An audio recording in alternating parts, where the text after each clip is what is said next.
Don't get in the car! The black boy yelled at the billionaire. Turns out, that car was a trap. Don't get in the car! The boy shouted, his voice slicing through the early evening air like a siren.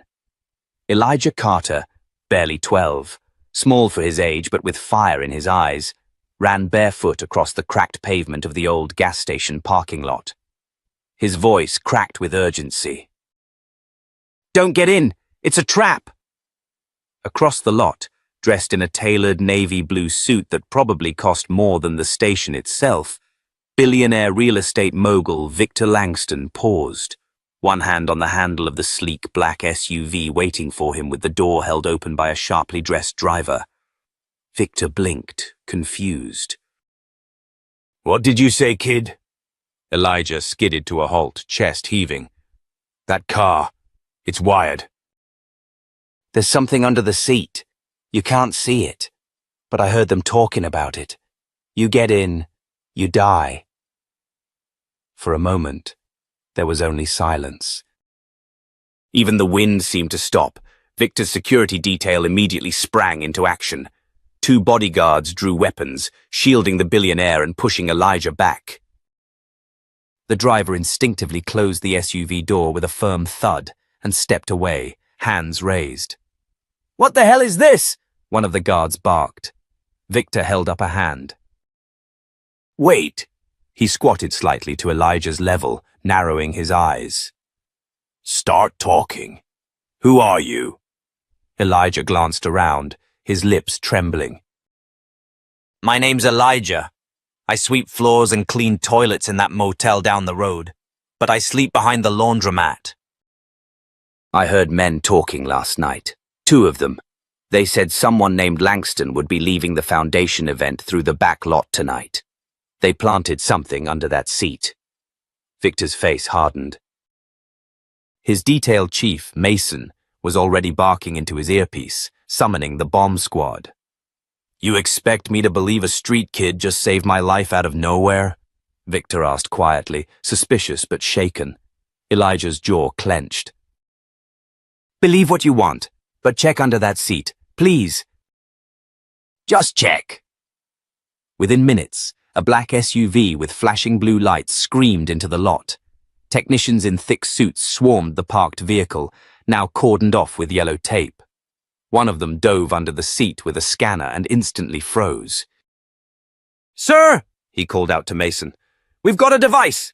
Active trigger. Rigged under the rear seat frame. Victor's breath caught. His knees nearly buckled. Elijah didn't gloat. He didn't smile. He just sat down on the concrete, arms wrapped around his knees, trembling, not from fear, but from adrenaline finally crashing down. 2 hours earlier, Elijah had been hauling garbage from the back of the Harborway Motel when he first heard the voices. The alley behind the laundromat wasn't well lit, but Elijah had sharp ears, trained by a life where staying invisible kept you alive. A black van with no license plate had idled for too long. 2 men leaned against it, talking too casually for a place like this. Langston's car pulls into that lot behind the gas station, back left corner. We rig it under the seat. Auto trigger. No wire. No beep.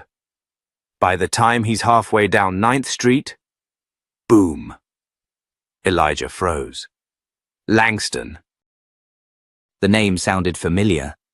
He dug into the pile of discarded newspapers in the motel lobby, and there it was, front page of the City Sentinel. Victor Langston to speak at Downtown Youth Foundation, a new start for the city's underprivileged. Elijah's pulse thundered. He didn't know Victor Langston, but he knew what it meant when powerful people died in car explosions. Chaos. Confusion. No one cared when street kids like him disappeared. But Langston, that would be different. So Elijah waited. He followed. And when he saw the billionaire exiting the back of the foundation building, flanked by guards, he ran. Now, in the aftermath of the bomb discovery, the news vans circled like sharks. Reporters leaned over barricades. Mr. Langston, what's your reaction? Did this boy really save your life? Victor didn't answer at first. He walked toward Elijah, still sitting on the concrete, arms wrapped tight around himself. Why'd you do it? Victor asked, kneeling. Elijah looked up. Because someone needed to. Victor studied the boy's face, dirty, bruised, but proud. You realize what you did tonight? You stopped an assassination. Saved lives. You could have run. You could have said nothing. Elijah shrugged. Figured I'd already lost everything. Might as well try to do one thing right. Victor's heart cracked a little, and in that moment, something inside him shifted. The billionaire used to think in terms of contracts, buildings, profits, but Elijah, this kid from nowhere, had just risked his life for a stranger. No money, no fame, no reward. Victor turned to his security chief. Get him a room, clothes. A hot meal. I want to know where he sleeps, who he trusts, and if anyone's after him now. Then he turned back to Elijah. You're with me now, all right? But you have to tell me everything. Every detail you heard. Elijah hesitated but nodded. I will. But they're not just after you. It's bigger. I heard them say there's more targets. And that someone on your team might be in on it. Victor's face tightened. What? Elijah leaned in, his voice barely a whisper. They said your driver's name. The same one who was holding the car door open. Victor's eyes snapped toward the man who had moments ago stepped aside from the SUV, his personal driver of 6 years. The driver, sensing the shift, turned and bolted. But it was too late. Mason tackled him in 2 strides. The man went down hard, struggling as weapons were drawn. Victor stood frozen, heart hammering in his chest. Elijah's voice cut through the silence one more time. I told you, Mr. Langston. That car wasn't just a trap. It was a message. And so the storm began. The life of a billionaire just saved by a homeless black kid was about to unravel into something much bigger than either of them expected. But neither of them was ready to back down. Not now, not ever. The sun hadn't even risen when Victor Langston's penthouse apartment in Midtown was flooded with flashing blue and red lights. NYPD detectives, federal agents. Even a Homeland Security liaison had been called in. The attempted bombing of a billionaire at a Youth Foundation event was already making national headlines, but what none of them knew yet was that the story was far from over. Victor stood in front of the floor-to-ceiling windows, dressed in grey slacks and a dark sweater. The skyline glittered behind him, but his focus was fixed on one small figure curled up on the plush leather couch. Elijah, wearing a fresh pair of sweats, and holding a steaming mug of hot chocolate with both hands, looked completely out of place in the luxury apartment. But he didn't care. His eyes were glued to the news playing on the large TV screen. The boy, identity still unknown, is being hailed as a hero. They keep calling me a street kid like it's a disease, Elijah muttered without turning. Victor stepped closer. They don't know who you are yet, but they will. You saved lives. That's not something people forget. Elijah looked up at him with tired eyes.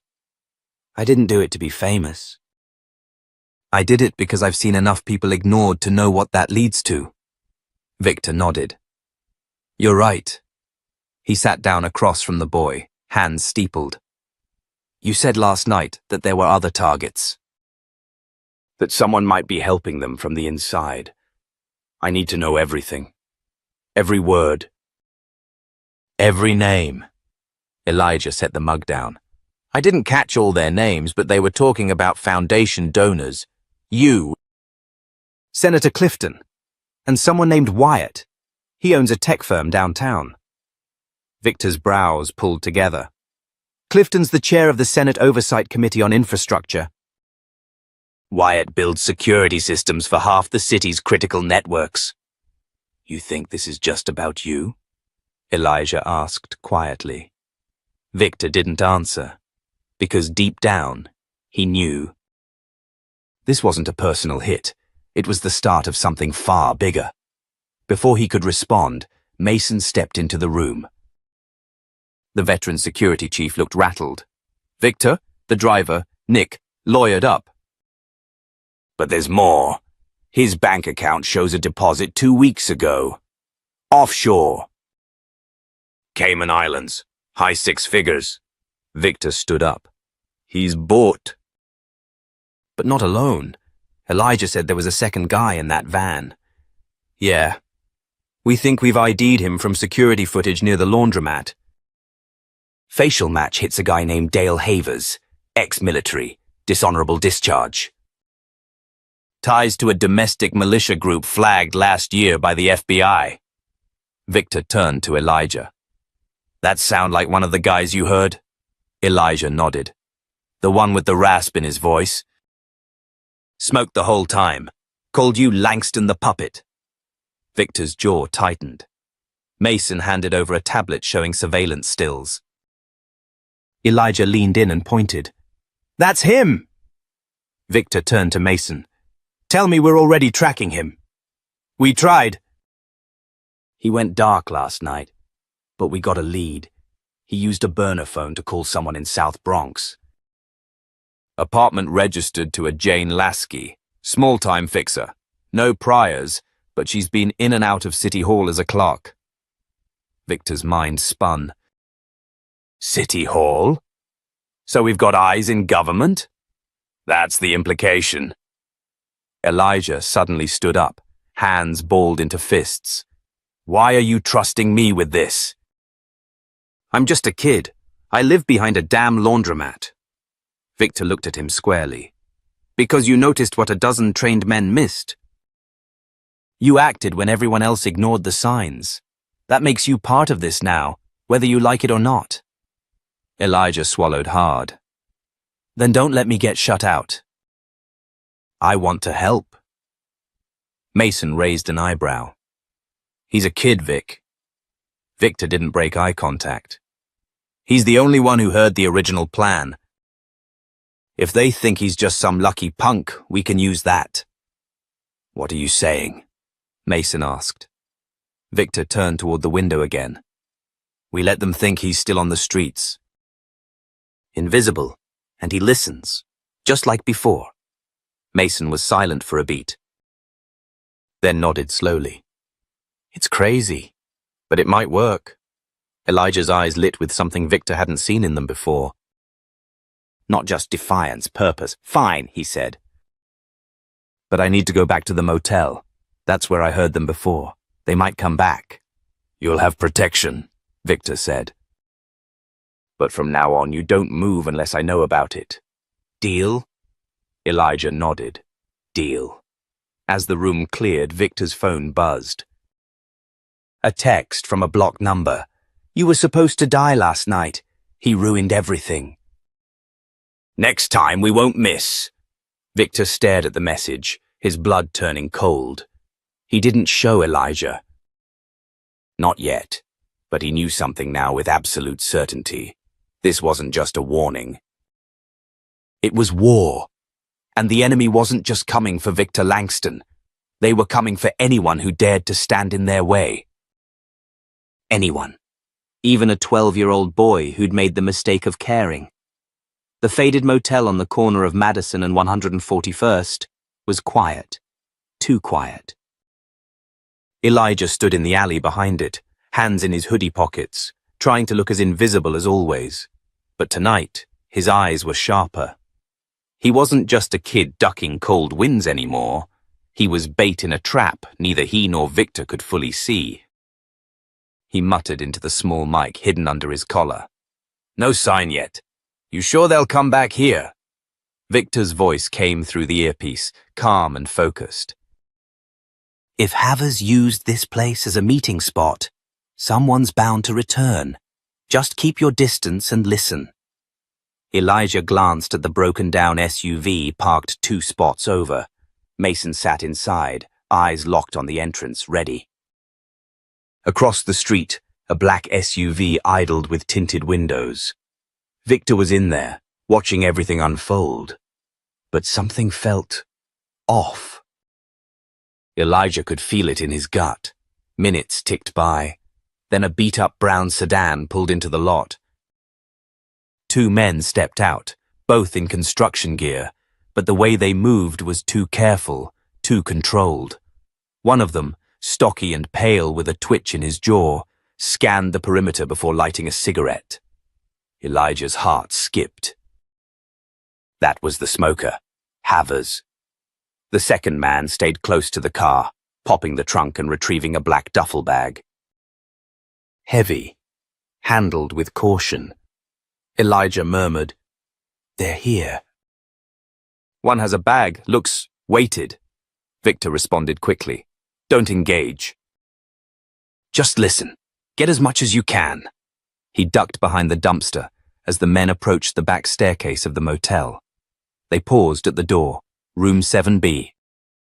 Elijah's old hiding spot, the same room where he'd first heard them plan the attack. Then came something unexpected. A third figure appeared from the shadows, a woman, medium build, African-American, late 30s, wearing a janitor's uniform. Elijah blinked. She wasn't part of the original group. Havers turned to her and snapped, "You sure the wire's cut this time?" She nodded, voice low. "We tapped the junction box, no feeds. You've got 15 minutes. Havers shoved the duffel into her hands. "Planted at the city grid control room, you know the spot, and make damn sure no hero kids show up this time." Elijah's breath caught. City grid controlled the city's power flow. They weren't just targeting Victor anymore. This was escalation. Then came a voice Elijah wasn't expecting. The second man, taller, mid-40s, clean-shaven, said, "And what about Langston? He's got security crawling everywhere." "Word is he's backing out of the tech summit next week." Havers laughed. "He can back out of whatever he wants. Won't matter when half the city's blacked out and his name's all over the mess." "We're not killing him next. We're destroying him." That hit Elijah hard. They weren't just terrorists. They were orchestrating a takedown, a framing. He whispered urgently, "Victor, they're not going after you directly." "They're going to frame you. The bomb is part of something bigger. You need to pull out." Static. No reply. Elijah tapped the mic again. "Victor." "Mason, anyone?" Still nothing.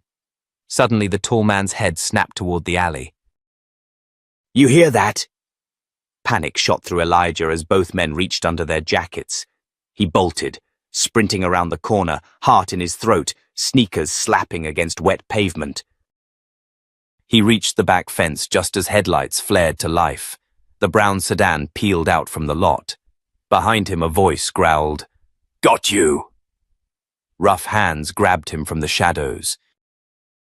But instead of being slammed into the ground, he was shoved behind a pile of crates. "Mason." "Stay down," Mason hissed. "Backup's on its way." Gunfire cracked in the distance. Mason drew his weapon and took off toward the street. Elijah, heart pounding, peeked out. Victor's SUV had been hit. The windshield was shattered, but Victor wasn't inside. That sent a jolt of relief through him. Sirens wailed now, louder, closer. The chaos had triggered the block's police alert system. Elijah didn't move. Not until someone knelt beside him. It was the janitor woman. Her voice was urgent, but not unkind. "Kid, you don't know what you're part of. Walk away." He stared at her. "Why are you helping them?" "You're from here. You know what this place means." Her eyes shimmered for a moment. "You think I wanted this?"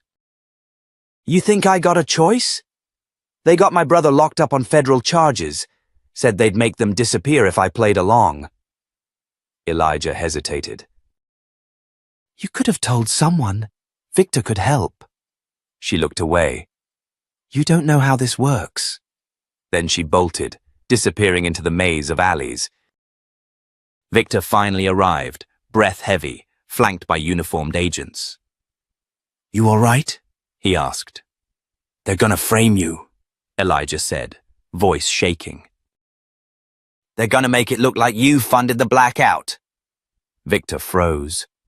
Mason joined them, blood on his arm. "We lost Havers, but we got their burner phones, and one of them left a laptop." Victor looked at Elijah. "Let's bring them down before they get another chance." Elijah nodded.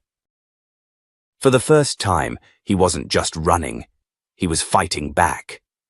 The glass doors of the Langston Foundation headquarters slid open, and Victor Langston walked in with a storm behind his eyes.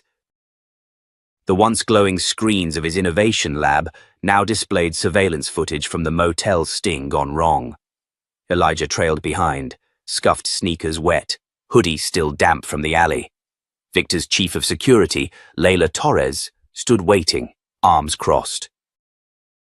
"We have more than burner phones now," she said, her tone clipped. "The laptop Mason recovered had an encrypted list, names." "Meeting places, payments." Victor raised a brow. "Whose names?" She hesitated. "City officials, tech contractors, even someone in the mayor's office." Elijah stiffened. "So it really is bigger than you. They're embedding people inside the system." Layla glanced at the boy, her voice softening. "You did good out there." "You shouldn't have been in that alley, but you got us closer to the truth."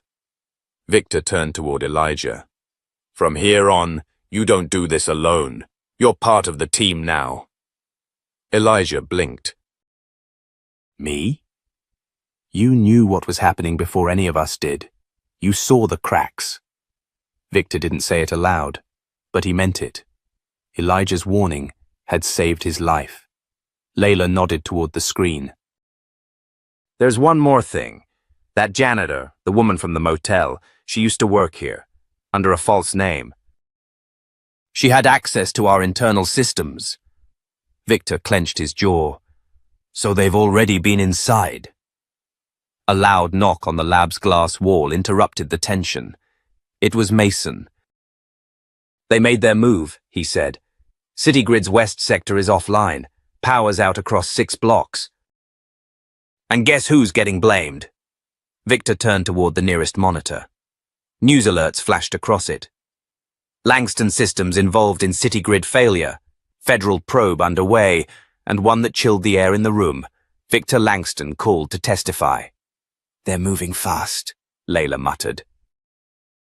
"And they're getting reckless," Mason added. "There was a security guard injured in the blackout." Victor walked over to Elijah. "How much do you remember about the conversation you overheard in that motel?" Elijah tried to focus. "They said the plan was to pin it all on you. They wanted the city to think your tech was faulty, that it compromised the power grid." Victor nodded. "Which makes sense. I have contracts with 3 major cities for smart infrastructure. If this sticks, my name's ruined. I won't just lose business, I'll lose credibility." Elijah leaned against the desk. "But what if we flip it? What if we use the trial against them, let them push you into the spotlight, and then blow their whole operation up from the stand?" Victor gave him a long look. "That's bold," Layla cut in. "It's suicide if we don't have enough.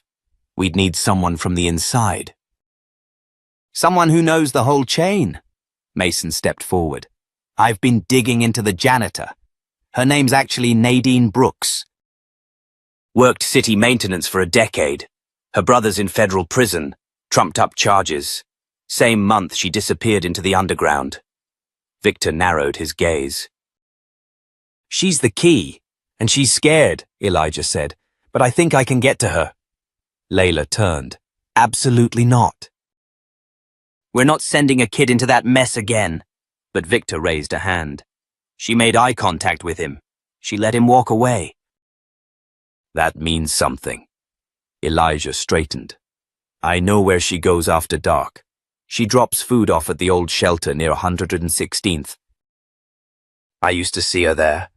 I think that's where she goes when she needs to feel like herself again. Victor took a breath. Then that's our next move. That night, Elijah waited outside the shelter in the shadows. The rain had returned, soft and steady, the streetlights blurring through it. At exactly 10:47 p.m., Nadine appeared, her head low, hood pulled up, a grocery bag in hand. Elijah stepped out slowly. She froze. "Don't run," he said. "I'm not here to trap you." "I'm here because I think you're better than what you're caught up in." She didn't reply. He took another step. "You helped them because they had something over you." "I get it, but you can stop this now, before people really get hurt." Nadine's voice was quiet. "They'll come after me. We'll protect you." She shook her head. "You don't understand. They've got judges, cops, people who vanish you without a trace." Elijah swallowed. "They tried to vanish me too. But I'm still here." She looked at him for a long time, and something cracked in her gaze. "You want proof? I want the truth." Nadine pulled a USB from her pocket. "I made a copy of their schedule. Drops. Contacts, fake IDs, it's all on here." Elijah's hand trembled slightly as he took it. Behind them, a black van rolled slowly around the corner. Nadine's eyes widened. "Run," she whispered. Elijah spun, sprinting toward the alley, Nadine close behind. Gunshots rang out behind them, but Victor had prepared for this. An unmarked car screeched in, and Layla jumped out, firing a warning shot that sent the van swerving away. Nadine ducked into the car with Elijah. She was crying now. "You have no idea what they're planning next." Victor's voice came over Layla's comm.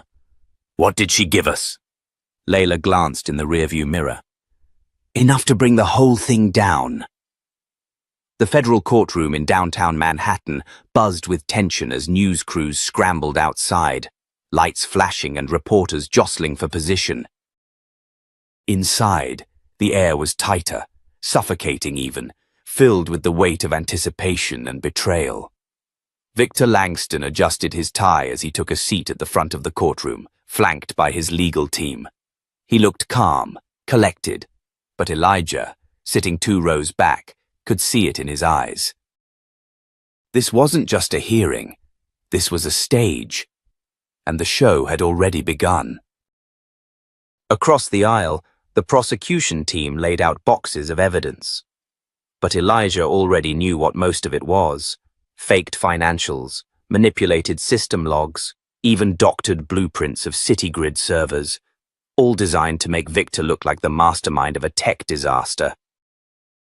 And then there was the special witness the court had summoned, Nadine Brooks. She walked in slowly, dressed plainly, eyes low. The courtroom fell silent. The prosecutor stood. "Ms. Brooks, would you please state your employment history with the Langston Foundation?" She swallowed hard. "I worked janitorial shifts under a contract name for about a year." "And during that time, did you gain access to sensitive areas of the building?" I had keys to the lower server rooms, yes." The room murmured. Victor's lead attorney leaned over. "They're baiting her to make it look like she planted the virus from inside." Victor didn't flinch. "Let them dig." But Elijah's heart was hammering. The prosecutor pressed on. "Did anyone ever instruct you to copy system files or remove data?" Nadine paused. "No, I wasn't ordered by anyone at Langston Foundation." The room stilled again. "I was instructed by a separate group, outsiders. They used my brother's prison sentence as leverage. They gave me a list of what to access and when. I had no idea what they were building until much later." The prosecutor frowned. "But you helped them." Nadine turned her eyes toward Victor. "I did, and I regret it every day, but I also recorded them." Whispers spread like wildfire. She held up a small voice recorder. "Every conversation, every drop. I knew if I didn't make it out alive, the truth had to. The judge's gavel slammed down. Outside the courtroom, chaos erupted. News stations broadcasting the twist in real time. Victor whispered to his attorney, "Get that entered into evidence now." Meanwhile, the voice recordings were played, one after another. "This is Havers. Our guy in the city office says Langston's got too much heat coming. Push the blackout, blame the software." Another voice. "We got the judge. He'll delay anything Langston files. Don't worry about legal blocks." The courtroom watched, stunned, as their carefully constructed reality shattered. And then came the final voice. Clear. Crisp. Unmistakable. Councilman Ray Bennett. "Langston thinks he's untouchable. Let's see what happens when his face is tied to the biggest blackout in city history. By the time he figures it out, we'll have moved on to the next target." The judge turned pale. "Is that who I think it is?" he asked. Victor's attorney stood. "Your Honor, we respectfully request the court issue an emergency subpoena for Councilman Bennett and open a federal inquiry into this conspiracy." The courtroom exploded in motion. Papers shuffled. Phones rang. Security rushed out the doors. But as all attention shifted to the scandal unraveling, Elijah noticed something no one else had. A man in a maintenance uniform sitting in the far back row slipped out quietly, too calmly. Elijah stood and whispered to Layla, who was now beside him again. "That's not right." "That guy. He was outside the shelter 2 nights ago. Same face." Layla didn't hesitate. "I'll follow him." Victor's legal team leaned over. "With this new evidence, we can end this." Victor looked over his shoulder, his voice quiet. "This doesn't end here." Meanwhile, out on the street, Layla followed the man through traffic, weaving past parked vans and news crews. He ducked into an alley moving fast, but not fast enough. Layla rounded the corner with her weapon drawn, only to find nothing. Just an open manhole, and spray painted on the wall beside it. Next city, Chicago. Back inside the courtroom, Elijah passed the recorder back to Nadine. She looked at him, tears brimming. "You saved more than just Victor today. You saved me too." Elijah shook his head. "No, you saved yourself. I just reminded you that you could." Victor stepped forward then, towering yet calm, as if everything around him had always led to this moment. He looked at Nadine, at Elijah, then at the judge. "I've built cities, systems, solutions. But today, it was a kid, one the system forgot, who kept me alive." The judge banged the gavel again. "This hearing is suspended, pending further criminal investigations into city officials and third-party contractors." Victor turned to Elijah. "We're not finished, are we?" Elijah grinned slightly. "No, but we're getting closer." Rain poured over the city like judgment, streaking down glass towers and flooding curbs. Victor sat quietly in the back of the armored SUV, staring out the window, the recordings from Nadine still echoing in his ears. They'd broken the silence, pulled the curtain back. But he knew this wasn't the end. It was the start of something more dangerous. Next to him, Elijah scrolled through Nadine's data dump on his cracked tablet. "Victor," he said cautiously, "this goes deeper than anyone thought. These messages, they're time-stamped weeks before the blackout. They'd already planned to sabotage your entire infrastructure." Victor leaned in, eyes narrowing. "And that councilman, Ray Bennett, he wasn't acting alone. Who else is in those messages?" Elijah hesitated, then turned the screen. It displayed a string of text conversations, one name recurring. "Maura Lenz," Victor muttered. "The deputy mayor. Looks like she was coordinating the logistics. Redirecting city resources, rerouting police details. She made sure no one got to your building in time during the power cut. Victor leaned back, rubbing his jaw. We're not just dealing with corporate sabotage anymore. This is political. Suddenly the car swerved. The driver cursed. We're being followed, he said, checking the mirror. A black SUV, no license plate, trailed too closely. Pull over now, Victor ordered. But don't stop. Turn into the side alley. We switch cars. They ditched the vehicle in an underground lot. Layla met them by the freight elevator, soaked and breathless. They hit Nadine's apartment, she said. Wiped it clean. Files, hard drives, everything. They even tried to cut her security feed. Victor's gaze turned steel cold. They're trying to erase every link to the truth. Layla nodded. But they missed something. From inside her coat, she pulled out a crumpled photo, an old one. 4 men, standing together at a city gala. One of them was Victor. Another was Councilman Bennett. The other 2? That's Maura Lentz, Layla said. And this guy, I ran facial recognition. His name's Brendan Keller, former military contractor, dishonorably discharged. He now runs a private security firm contracted by the city. Victor's stomach dropped. The same firm that handled backup generators for City Grid during the blackout. Elijah exhaled. They set you up, and they were the ones who got the contract to clean it up afterward. Victor turned to Layla. Where is Keller now? He's based out of a decommissioned armory in Brooklyn, but he moves locations every few days. Victor clenched his fists. Not this time. That night, the 3 of them met in a hidden garage beneath one of Victor's old warehouses. Elijah laid out the plan. A data sting. They'd feed Keller fake intel, make it look like Victor's attorneys were hiding a full list of corrupt city officials and private partners. Then trace the signal of whoever came to steal it. It was dangerous, risky, but Victor didn't flinch. We're not just defending ourselves now, he said. We're going on offense. The trap was set the next day. A phony encrypted file was uploaded to a bait server with just enough breadcrumbs to draw interest. As expected, within hours, a breach came in, traced to a mobile command rig moving across Queens. Victor, Layla, and Elijah followed in a nondescript SUV, shadowing the signal. But as they turned a corner onto an industrial backroad, their car suddenly lost power. EMP, Layla spat. We've been made. Before anyone could react, floodlights exploded around them.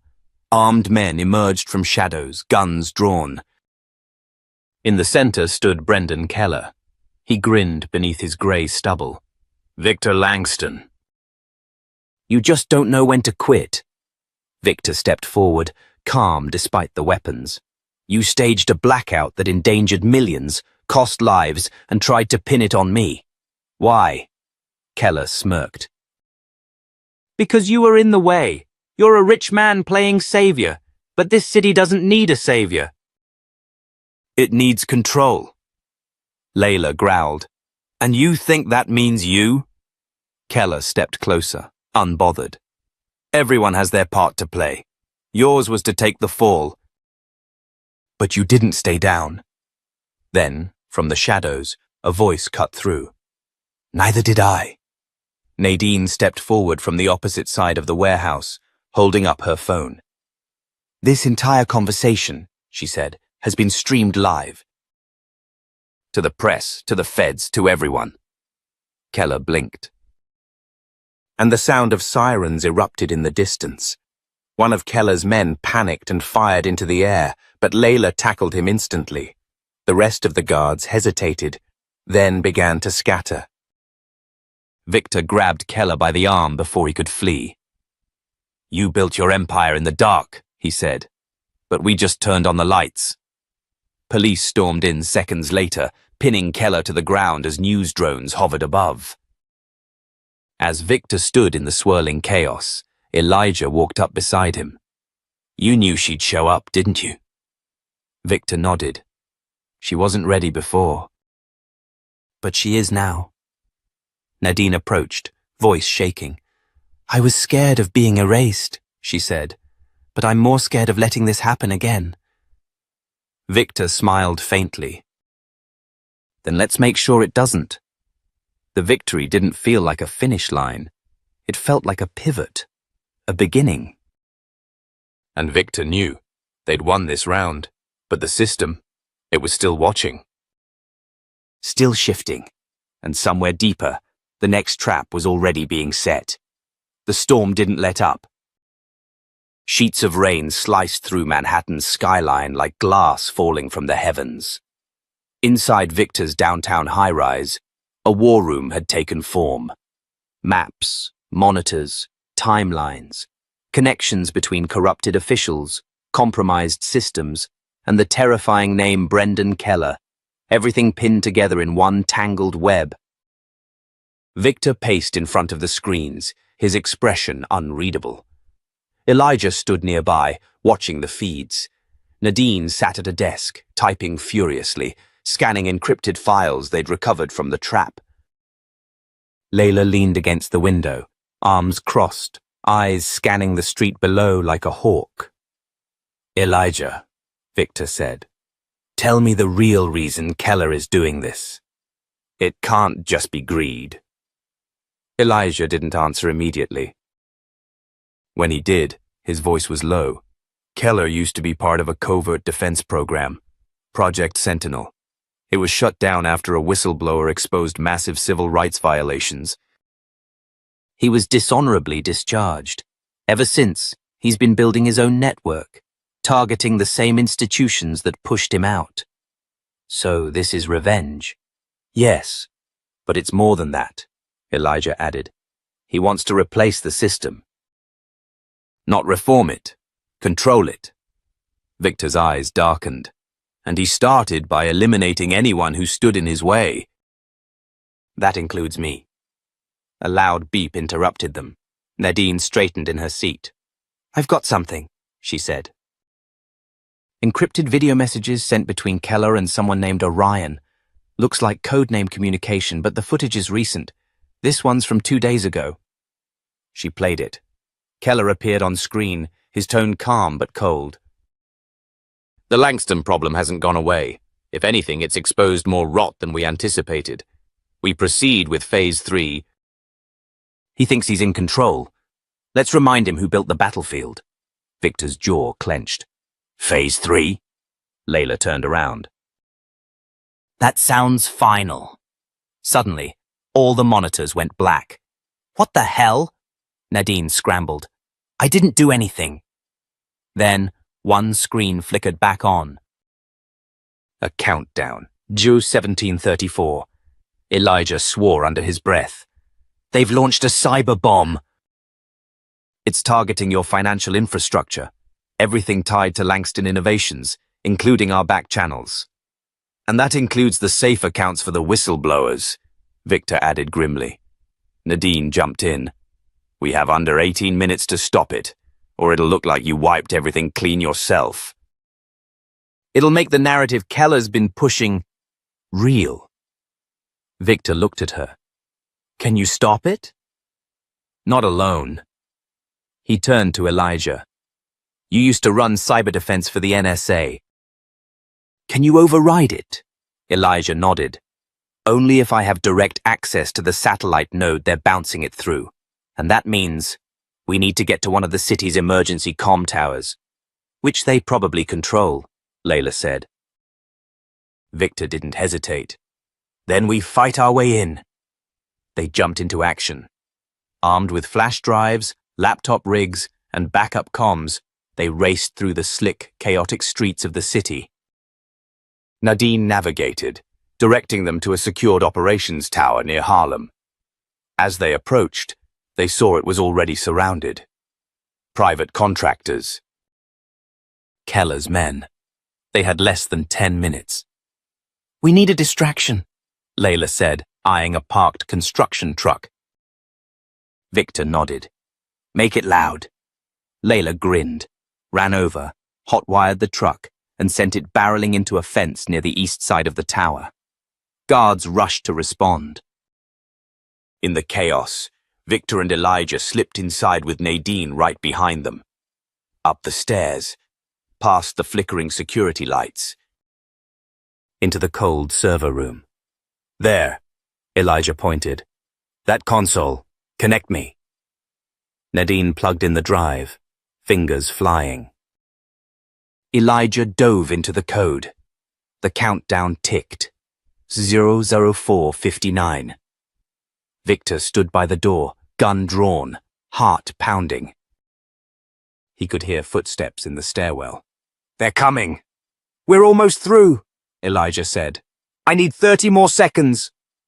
Gunfire erupted from below. Nadine screamed as a bullet ricocheted off the metal frame, slicing her arm. Victor fired back. 2 guards went down. The third ducked for cover. 00211. Elijah's fingers moved faster than seemed human. He whispered code under his breath like a prayer. Then suddenly, everything went silent. The countdown froze at 007. Got it, Elijah gasped. It's neutralized. Victor helped Nadine up. We're not done. That only stopped the bomb. Nadine held up another file. I found something else. Keller didn't just build this for revenge. He's been selling access to foreign buyers, the blackout. The cyber attack. It was a test run. He planned to auction off the tech to the highest bidder. Victor's breath caught. He's a traitor, Nadine nodded. And he's hosting the auction tonight, in person. In the old courthouse he converted into his base. Layla's voice came through the earpiece. We've got company pulling up outside, SUVs armored. Victor helped Nadine to her feet. Then we finish this. Tonight. She stared at him, blood on her sleeve, but fire in her eyes. Let's end him. Victor turned to Elijah. Send a message to every reporter who ever questioned me. Tell them to come to that courthouse. No press embargo. No filters, just the truth. And for the first time in weeks, Victor allowed himself a bitter smile. If Keller wants to sell the future in the dark, he said, we're going to drag the whole world in there with flashlights. Thunder rolled above the courthouse as Victor Langston stepped out of the black SUV, his long coat catching the wind. The rain hadn't let up since that afternoon, and now it felt biblical. But he wasn't here to run. He wasn't here to hide. He was here to finish this. Across the street, vans from every major news network idled with cameras trained on the building. Reporters huddled under umbrellas, live streaming, whispering updates as they watched the billionaire. Many of them had previously crucified. Now walked calmly toward a place none of them had ever been allowed inside. Inside the courthouse, Keller's lair, was a fortress of deception. Originally gutted and remodeled, it had been converted into a lavish, high-tech war room and auction house. But tonight wasn't for bidders. Tonight was the finale. And Brendan Keller had no idea the curtain was about to be yanked down in front of the entire world. Elijah tapped his earpiece. We're in place, cameras are live, feed is clean. Full broadcast uplink. Everything you say in there goes to the public. Nadine, her arm bandaged, but her spirit sharper than ever, checked her phone. We've already got 1.2 million viewers and climbing. Victor stared at the looming doors. Let's show them who Brendan Keller really is. The doors creaked open, and Victor stepped into the grand chamber. Brendan Keller stood at the far end, flanked by 2 of his men. He was calm, dressed immaculately in a 3-piece suit, sipping a glass of something expensive. On the screen behind him flickered a global map with blinking coordinates, potential buyers still waiting in digital lobbies to bid on stolen defense technology. Victor Langston, Keller said with a smirk. Always on time, always dramatic. Did you bring your little street prophet with you? Victor didn't flinch. No, but I brought the whole damn country. He nodded slightly, and every hidden camera began to transmit. Keller's smirk faltered as screens in the room came alive with live feeds, press, social media, even law enforcement. What did you do? Keller's voice dropped. I gave the world a front row seat, Victor said. No more secrets. No more shadows. Keller laughed once, sharp and bitter. You think this will stop anything? I built a network, Langston. You can't cut off the head because there are a dozen more ready to rise. Victor's eyes narrowed. But you're the one they follow. And without you, your empire crumbles. At that moment, a side door burst open. Layla entered, dragging someone by the collar. It was Agent Paul Graves, one of the federal officials Keller had bribed, now in cuffs, pale and shaking. This one decided he'd rather confess live than go down with you, Layla said. Graves stammered. He threatened my family. Told me I'd vanish like the others if I didn't move the funds through. He's been laundering weapons tech through fake diplomatic channels. Keller's face turned stone. You're bluffing. None of this will hold up. Victor pulled a device from his pocket and tossed it on the table. Here's the full audit. Every offshore account, every stolen identity. Every name! The room fell silent. Then, suddenly, a shot rang out. One of Keller's guards tried to pull a weapon, but Layla was faster. She took him down in one motion, the gun skidding across the marble floor. Keller didn't blink. He simply walked to the center of the room, raised his hand slowly and said, You win this one, Langston. You're not just going to prison, Victor said. You're going to be remembered as the man who tried to sell out his country and got caught by a kid who shouted the truth on the street.